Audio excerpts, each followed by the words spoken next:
Normal ba na di maglinis ang stylist? Buti kamay.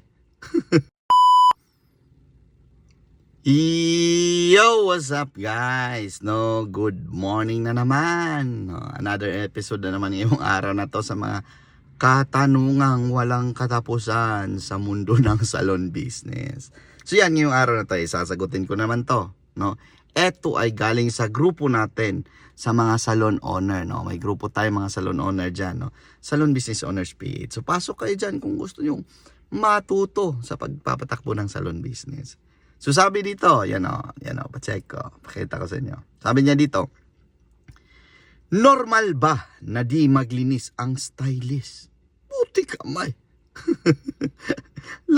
Ang bangis ng katanungan. Kasi sabi niya, hindi nila trabaho yung maglinis sa salon. Alam nyo, ang dami ko nang nasagot na mga katanungan, no?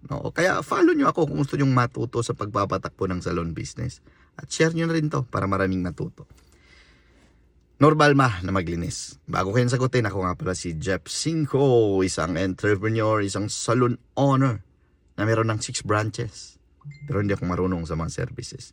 Si Ma'am Zell ang mabangis dyan. Ayan. Normal ba na hindi maglinis ang hairstylist? Kwento ko na lang sa inyo, no, yung experience ko. Alam nyo, yan. Dito sa mundong ito, dito sa negosyong ito, hindi yan bago. Tama. Hindi yan bago. At ang problema dyan, yan yung nakasanayan. Yan yung nakasanayan. Yan yung lumang tradisyon o lumang ginagamit ng ibang negosyante, ng ibang salon owner.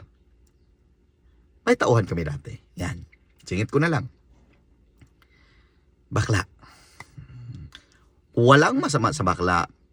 Naka-specific lang yung staff ko na siya ay bakla. Okay? Liwanag.